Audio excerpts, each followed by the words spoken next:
এখনকার মানুষের একটা বড় ধরনের চিন্তার বিষয় হলো বিয়ে যখন করব আমার পার্টনার কেমন হবে। যদি ছেলে হয় তাহলে সেভাবে তার বউ কেমন হবে, আর যদি মেয়ে হয় সে বলে তার স্বামী কেমন হবে। তো আমি আপনাদের একটা সুন্দর দেখে একটা অ্যাস্ট্রোলজিক্যাল কম্বিনেশান দেখাবো, যার মাধ্যমে আপনারা এখন থেকেই বুঝতে পারবেন যে আপনার স্বামী অথবা আপনার স্ত্রী কেমন হবে। আর এটা 100% ঠিকভাবে কাজ করে। কেন কাজ করে? কারণ আমি নক্ষত্র জ্যোতিষ বলছি, আর নক্ষত্র জ্যোতিষ কখনো ভুল হয় না। অন্য বড় বড় জ্যোতিষীরা বড় বড় কথা বলবে, হ্যাঁ বড় বড় কথা বলবে, বিভিন্ন ধরনের কম্বিনেশান দেখাবে, কিন্তু কাজের বেলা কিছুই সংগঠিত হবে না। কিন্তু আমি যেটা বলবো এটা অলমোস্ট 99% অলমোস্ট ঠিক হবেই, যদি তার জন্ম তারিখ আর জন্ম সময় ঠিক থাকে। তো জন্ম তারিখ ও জন্ম সময় নিয়ে এই যে রহস্যবেদিক.com এই যে সফটওয়্যারটা দেখছেন, কেপি সফটওয়্যার, এখানে গিয়ে আপনারা আপনার date of birth, time of birth, country আর বার্থ প্লেস, ঠিক আছে, ঠিকভাবে বসান, বসিয়ে সাবমিট করে এইটা খুলুন জন্ম পত্রিকাটা করে। আপনাকে আপনার বউ বা আপনার স্ত্রী অথবা আপনার স্বামী কেমন হবে তাকে দেখতে গেলে তার বিচার করার হলো 7th হাউস কি আমাদের বিবাহের হাউস। ঠিক আছে, তাহলে যেহেতু আমরা নক্ষত্র জ্যোতিষ খুঁজছি, সেই জন্য তো আমরা এখানে আলোচনা করব হলো 7 কাসপাস অফ ব্লাড। কাসপাস অফ ব্লাড কীভাবে বার করবো? এই 1 2 3 4 5 6 7, 7 নম্বর ঘরে যাবেন। এই 7 নম্বর ঘরের এই সাব লর্ডে যাবেন, মানে সাব লর্ড থেকে 7 নম্বরে আসবেন। তাহলে এই 7 নম্বর ঘরের এই সাব লর্ড কে আসছে? জুপিটার। তাহলে আপনাদের 7 কাসপাস সাব লর্ড কে হলো? তোমাদের জুপিটার। তাহলে জুপিটার হলো আপনাদের বইয়ের প্রকৃতি। জুপিটার কি ধার্মিক হয়। জুপিটার আলো লোক কী হলো? ধার্মিক হবে। তা এর থেকে একটা জিনিস বোঝা যাচ্ছে, আপনার যে বউ হবে সে লয়াল হবে, ধার্মিক হবে, ধার্মিক প্রকৃতির হবে। ঠিক আছে, এবার আরও কিছু জানবো।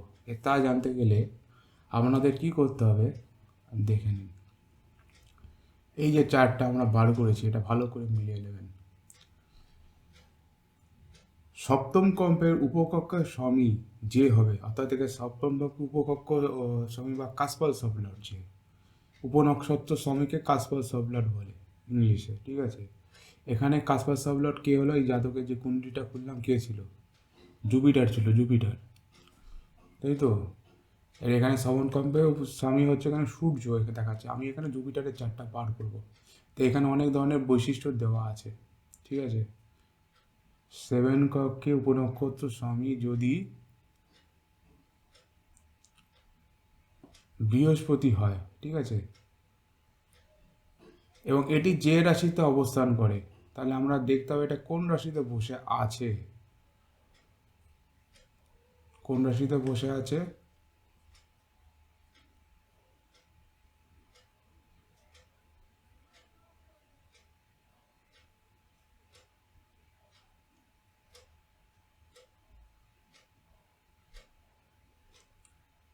জুপিটার এখানে বসে আছে ভার্গ সাইনে, ভার্গ। এবার দেখুন, এটা হলো একটা জিনিস দেখার আছে। এখানে দেখাচ্ছে যে এই যে জুপিটারটা বসে আছে হচ্ছে ভার্গ সাইনে, ইয়ে 5 নম্বর ঘর। 5 নম্বর সাইনটা কার? 5 নম্বর সাইনটা হয়ে যাচ্ছে হচ্ছে সূর্যের। 5 নম্বর সাইনটা হচ্ছে কি লিও রাশি, মানে হচ্ছে সিংহ রাশি। সিংহ রাশিটা হয়ে যায় হলো সূর্যের রাশি। কিন্তু এখানে একটা প্রবলেম আছে, এটা হলো কেপি চার্ট। ঠিক আছে, আপনাকে রাশি চার্টটা বার করতে হবে। আর আমি ভিডিওটা বানানোর সময় রাশি চার্টটা বার করিনি, সেই জন্য এটা আসছে। ঠিক আছে, রাশি চার্টটা আপনাকে দুটো চার্ট দেখা, এটা হলো কেপি চার্ট, এটা হলো রাশি চার্ট। এবার রাশি চার্টটা এই সফটওয়্যারে হবে না, তার জন্য আমাদের অ্যাস্ট্রোসেজ বার করতে হবে। অ্যাস্ট্রোসেজ বার করি, অ্যাস্ট্রোসেজ, অ্যাস্ট্রোসেজ আবার হয়ে যাবে। তো অ্যাস্ট্রোসেজে গিয়ে আপনাদের এখানে ভিডিওটা একটু হয়ে যাবে। এই অ্যাস্ট্রোসেজ সফটওয়্যারটা খুলে দেবেন আপনারা।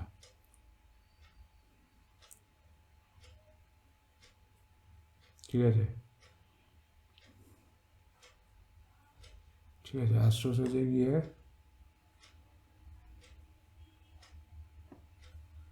এখানে এটা যে কোনো একটা নাম বসান, যা আসে না। মেল হলো মেল, এই জাতকের কত 27 এপ্রিলে জন্ম, 27 এপ্রিল।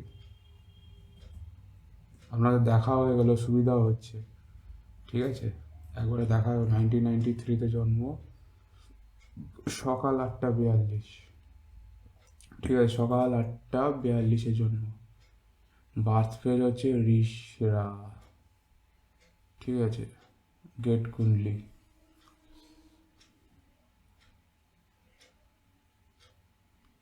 ঠিক আছে। এর কেপিস বার্থ চার্ট যাবো, ঠিক আছে। এবার দেখবো এখানে জুপিটার কোন রাশিতে বসে আছে, বৃহস্পতি কোন রাশি। যেহেতু 7 কাসপাস সবলাটের কে ছিল, কাসপাস সবলাটটা কিন্তু এখান থেকে বার করবেন, এই সফটওয়্যারটা থেকে, এই সফটওয়্যার থেকে কাসপাস সবলাট বার করবেন। এখানে যেহেতু 7 কাসপাস সবলাট জুপিটার, তো এখানে জুপিটার কোথায় বসে আছে দেখুন, মুন, মার্কারি, মার্স, এই জুপিটার ষষ্ঠ গ্রহে বসে আছে, ষষ্ঠ না 6 নম্বর ইয়েটা, 6 নম্বর ঘরটা কার ঘর, এটা হলো বুধের রাশি, এটা হলো ভার্গো সাইন, এটা হলো কন্যা রাশি। তাহলে বৃহস্পতি 7 কাসপাস সবলাট কে, এখানে বৃহস্পতি, আর বৃহস্পতি কোন রাশিতে বসে আছে, কোন রাশিতে দেখার জন্য আমরা লগ্ন চার্ট বার করবো, ঠিক আছে। এই লগ্ন চার্টে কোথায় বসে আছে, ভার্গো সাইনে বসে আছে। এবার আমরা গিয়ে এখানে মেলাবো, কন্যা রাশিতে ভার্গো সাইনে বসে আছে, এই জুপিটার বৃহস্পতি কন্যা রাশিতে বসিতে আছে।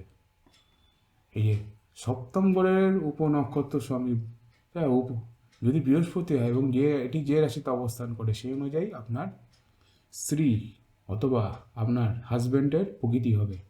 কন্যা রাশিতে থাকলে কি সুসংগঠিত দেহ হবে, সংযত হবে এবং বিশ্লেষণী প্রকৃতির আপনার স্বামী হবে, ঠিক আছে। তার সাথে বৃহস্পতির গুণগুলোও দেখতে হবে। বৃহস্পতি হলে কি হয়, বৃহস্পতিওয়ালা লোক কেমন হবে, বৃহস্পতিওয়ালা স্ত্রী কেমন হবে, বৃহস্পতিওয়ালা লোক লয়াল হবে, ঠিক আছে, সত্য কথা বলার লোক হবে, যুক্তিসম্মত হবে এবং ধার্মিক প্রকৃতির হবে, ভালো চরিত্রের মেয়ে হবে বা ভালো চরিত্রের স্বামী হবে, যাকে বল ভালো চরিত্র, লম্পট চরিত্র না, ভালো চরিত্রের বৃহস্পতি যদি উপনক্ষত্র স্বামী হয়। আর কন্যা রাশিতে বসলে কী হবে, সুসংগঠিত দেহ হবে, সংযত হবে আর বিশ্লেষণী ক্ষমতা, অ্যানালিটিক্যাল স্কিল ভালো থাকবে। এরকমভাবে আপনাকে আপনার জীবনে যে জীবনসঙ্গিনী হবে তার প্রকৃতি এইভাবে ব্যবহার করতে পারে। আপনারাও যদি আপনার জীবনসঙ্গীর প্রকৃতি জানতে চান তাহলে আপনার ডেট অফ বার্থ নিন, ওই অ্যাস্ট্রোসেজ, এই রহস্যবেদিক অ্যাস্ট্রোলজি এইটা যান, রহস্যবেদিক@astrology.com কেবি সফটওয়্যার, এখানে date of birth, time of birth দিন, দিয়ে সফটওয়্যারটা খুলুন, দেখুন 7 কাসপাস সবলাট কে আছে, 7 কাসপাস সবলাট কোন ঘরে বসে আছে, ঠিক আছে, সাউলার জুপিটার কোন ঘরে বসে আছে সেটা জানুন। অ্যাস্ট্রোসেজ খুলুন, খুলে কোন রাশিতে বসে আছে কন্যা, সেটা মেলান, এই অনুযায়ী সেখানে হয়ে যাবে। আপনার আগে এক ঝলক এইটা লিখে নিচ্ছি, এটা স্ক্রিনশট দিয়ে দেবেন প্রথম থেকে, প্রথম সূর্য হলে যদি এ রাশিতে বসে, এটা অনেক বড় হয়ে যাবে এরকম বলতে থাকলে, দেখুন স্ক্রিনশটটা নিয়ে নিন এরকমভাবে, চাওয়া দাওয়া তাহলে এরকম হবে, ঠিক আছে। আমি ঘুরে যাচ্ছি, স্ক্রিনশটটা নিয়ে নেবেন। মঙ্গল হয় তাহলে এরকম হবে, ঠিক আছে, যদি বুধ হয় তাহলে এরকম হবে, আর যদি বৃহস্পতি হয় তাহলে এরকম হবে। এবার প্রশ্ন আছে, যদি রাহু বা কেতু হয় তাহলে কী হবে, বৃহস্পতিটা দেখে নিন ভালো করে। এবার শুক্র হয় তাহলে এরকম হবে। এবার কারো যদি রাহু আর কেতু হয় কী হবে, যদি রাহু আর কেতু হয় তাহলে রাহু ও কেতু যে রাশিতে বসে আছে, যদি রাহু বৃহস্পতি রাশিতে বসে থাকে, ধরুন এই যে কুণ্ডলিটা দেখছেন, ঠিক আছে, ধরুন এর 7 কাসপাস সবলা রাহু আছে, তাহলে রাহু হলে কীভাবে ফল দেখবো, রাহু যে রাশিতে বসে আছে, রাহুর এক প্রকৃতি যেটা হবে, রাহুর যদি প্রকৃতি হয়ে দাঁড়ায়, রাহু হলো চম্পট চঞ্চল প্রকৃতির হবে এবং চালাক চতুর হবে, কিন্তু লম্পট প্রকৃতির চরিত্রের হবে, এটা হলো রাহুর গুণাবলী হয়ে গেল। তারপরে দেখবো যে কোন রাশিতে বসে আছে, যে রাশিতে বসে আছে সেই রাশি অনুযায়ী তার প্রকৃতি কী হবে। যেমন অষ্টম রাশিতে যেখানে বসে আছে, ঠিক আছে, অষ্টম রাশিতে যেটা বসে আছে 8 নম্বর ঘরে, সেই অনুযায়ী তার ফলাফল দেবে। এখানে অষ্টম রাশি কী হলো, মঙ্গল, ঠিক আছে। অষ্টম রাশি যে আছে, অষ্টম রাশি মানে হচ্ছে 8 নম্বর ঘরটা মালিককে, 8 নম্বর ঘর হলো স্করপিও রাশি। স্করপিও মানে হচ্ছে আপনার এখানে বৃশ্চিক রাশি। বৃশ্চিক রাশির মালিককে, বৃশ্চিক রাশির মালিক হলো মঙ্গল। তাহলে আমরা সেক্ষেত্রে রাহুর ক্ষেত্রে কী হবে, আমরা মঙ্গলকে দেখবো, রাহুকে দেখবো না। এবার এই রাশিতে গিয়ে তাহলে আমরা কী হবো, এই চারটাতে আপনারা স্ক্রিনশট নিয়ে নিয়েছেন, তাহলে আমরা কী যাবো, মঙ্গলে চলে যাবো। মঙ্গল কেমন, রাহু বা কেতু যে ঘরে বসে আছে সেই ঘরের যে মালিক, সেই মালিকের কথা এবার দেখবো। এবার রাহু মঙ্গল মঙ্গলের রাশি কি আছে, কোথায় বসে, স্করপিওতে বসে আছে। তা স্করপিওতে বসে থাকলে কি হয়, স্করপিও মানে হলো বৃশ্চিক রাশি, সবুজশালী শরীর, তীক্ষ্ণ চোখ ও তীব্র আবেগপ্রবণ হবে, এইটা হবে প্রকৃতি। ঠিক আছে। অর্থাৎ রাহু যে রাশিতে বসে আছে সেই রাশির যে মালিক, সেই রাশির যে মালিক, ঠিক আছে, সেই রাশির মালিক যে হবে তার সেখানে গিয়ে এইখান ঘর তাকে চুজ করবে। এবং সে যে রাহু যে রাশিতে বসে আছে, অর্থাৎ রাহু এখানে বসে আছে প্রথম মকর রাশিতে, এই বৃশ্চিক রাশিতে 8 নম্বর ঘরে, তো সেই রাশিকে মেলাবো ঘর, বৃশ্চিক রাশি, শক্তিশালী শরীর, তীক্ষ্ণ চোখ ও তীব্র আগে মনের হবে। তেমনি যদি কেতু হতো তাহলে কি করতাম, কেতুকে দেখতাম কোন রাশিতে বসে আছে, কেতু বসে রয়েছে 2 নম্বর রাশি। 2 নম্বর রাশি মানে হচ্ছে এখানে কার রাশি, এটা হলো বৃষ রাশি। বৃষ রাশি কার হয়, শুক্রের রাশি হয়। তো শুক্র, তাহলে এখানে দেখবো হলো শুক্রকে দেখবো, বৃষ রাশি আর শুক্রকে দেখবো। শুক্রর ঘরে চলে যাবো, শুক্র শুক্র শুক্র শুক্র শুক্র শুক্র কার রাশিতে বসে আছে, দ্বিতীয় বৃষ রাশি, দ্বিতীয় হলো শুক্র হয়। তাহলে কি বৃষ রাশি শুক্র তো হলো, তাহলে বৃষ রাশিকে কি দেখবো, সুন্দর, সুগঠন, সৃজনশীল এবং বিলাসপ্রিয় হবে। যদি 7th আশপাশ সাবলট কেতু হতো, তো কেতু এই জাতকে বৃহস্পতি, তো বৃহস্পতি দেখেছি, এটা আপনাদের বোঝানোর জন্য বললাম। তো এইভাবে আপনারা আপনাদের জীবনের জীবনসঙ্গিনীর ফিজিক্যাল ফিচার কেমন হবে, সে কেমন হবে, তার প্রকৃতি কেমন হবে নির্ণয় করতে পারবেন। ঠিক আছে। এর সাথে সাথে গ্রহের কারকত্ব আপনারা নিয়ে নেবেন। ঠিক আছে। এবার এটা আমি বলে দিই গ্রহের কারকত্বগুলো। যদি সূর্য হয় তাহলে তেজালো হবে, লিডারশিপ কোয়ালিটি থাকবে। ঠিক আছে। এই হলো প্ল্যানেটের কোয়ালিটি, প্ল্যানেটের কোয়ালিটির সাথে ওই কোয়ালিটির জুড়ে দেবেন। ঠিক আছে।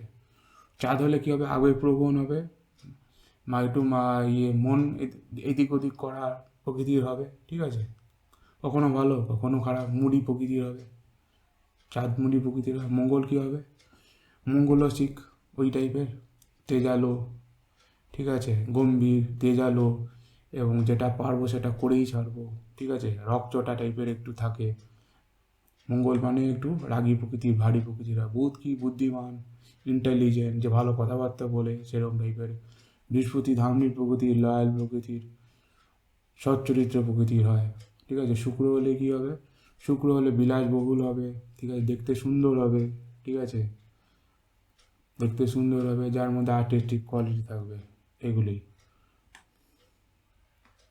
তা গ্রহের কারকত্বকেও আপনারা নিয়ে নেবেন এর সাথে সাথে। তো এই নিয়ে আমি ভিডিও শেষ করলাম। এবার আপনারা আপনার চার্টকে দেখুন, দেখে দেখুন আপনার স্বামী অথবা স্ত্রী কেমন প্রকৃতির হবে।